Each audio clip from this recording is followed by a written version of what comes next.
এখানে দেয়ালে একটা লেখা দেখতে পাচ্ছেন, ৩৬শে জুলাই। মনে পড়ে সেই দিনের কথা। যারা সেই দিন ফিল্ডে ছিলেন শুধু তারা অনুধাবন করতে পারবেন এই লেখাটার মানে কি। এটা আসলে অনেক কঠিন কথা, অনেক কঠিন একটা লেখা। অনেক হয়তো এটা বুঝবে না যারা বাসায় ছিলেন, বাট আমার ধারণা বাংলাদেশের 100% মানুষ রাস্তায় বের হয়ে পড়েছিলেন এবং বিজয় ছিনিয়ে এনেছিলেন। এখনও সেই ক্যালিওগ্রাফি যখন দেখছি ভালো লাগতেছে। যদিও দেয়ালে অনেক লেখা মুছে গেছে, অনেক লেখার উপরে অন্য পোস্টার পড়েছে, কিন্তু ডান দিয়ে যতটুকু যাচ্ছি এই পিলারের লেখাগুলা দেখছি আর ফিল করতেছি সেই দিনের কথা। খুব একটা দেখা হয় না, বাইক নিয়ে বের হয় না। মেট্রোটাই এখন সঙ্গী হয়ে গেছে, যেহেতু অফিস এবং বাসার মধ্যে মেট্রোটাই আর কি আমার যাতায়াতের জন্য ভালো।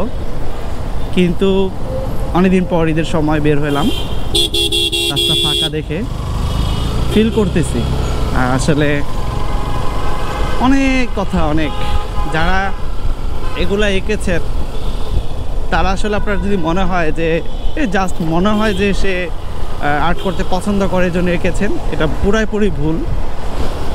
শত শত ফিলিংস, হাজার হাজার ফিলিংস নিয়ে লিখেছেন, লক্ষ লক্ষ ফিলিংস নিয়ে। মানে এটা যে আর্ট করার যে ফিলিংসটা ছিল সেটা আসলে কাউকে বলে বোঝানো যাবে না।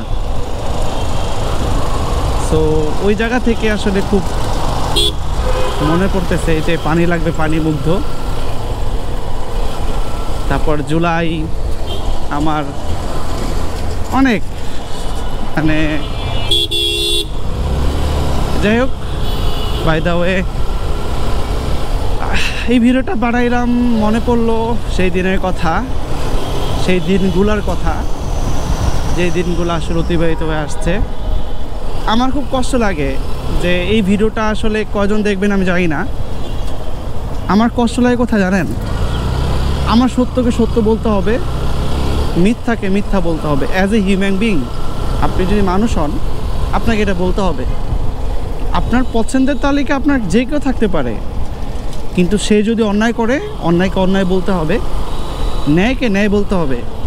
স্বার্থের আসিলে টাকার জন্য আপনার কি বলে এটাকে, যে আমার পথ ভালো ছিল, এটার জন্য যদি আপনি মানে দেশকে বা ন্যায়কে অন্যায়কে এগুলো বলা ভুলে যান, আপনার ভবিষ্যৎ প্রজন্ম আপনার কাছ থেকে আসলে কী শিখবে? আমার অনেক সিনিয়র ভাই আছেন যারা অনেক ভালো মানুষ, বাট দে আর স্টিল বলে যে ছাত্ররা ভুল ছিল। ভাই, ছাত্ররা ভুল ছিল এ কথা বলার আগে আরেকবার ভাবেন ছাত্রদের কেন মারা হইল। আমি তো অন্য কোনো আর্গুমেন্টে যাব না, আমি একটা কথাই বলবো, কেন ছাত্রদের গায়ে হাত দেওয়া হলো। আজকে তো আমার মনে হয় এই দিনটা আসতো না যদি তারা শুরুতে এটাকে উস্কানিমূলকভাবে না দিত।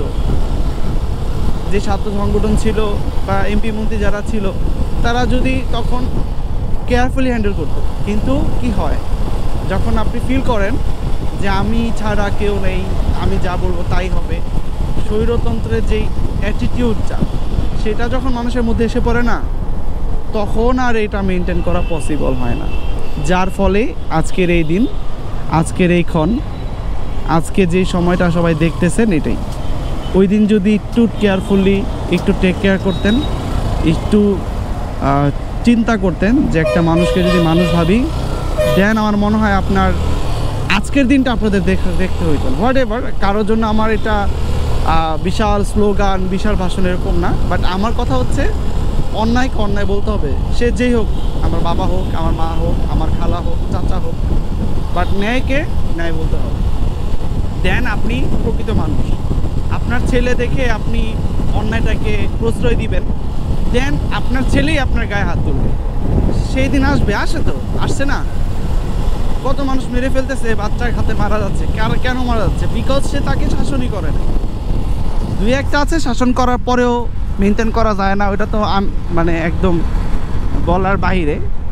বাট 90% বিষয়গুলাই কিন্তু এরকমই ঘটে যে আমরা যতই বলি না কেন সবগুলা প্রায় এই সেম কেস, যে বাবা মা যখন ছেলেকে মেয়েকে না মানে বা না মেনটেন করে তখনই তাদের সন্তানগুলা খুব বিগড়ে যায় আর কি, মানুষের কথা শুনতে চায় না। ভালো থাকবেন, সুস্থ থাকবেন। আসসালামু আলাইকুম।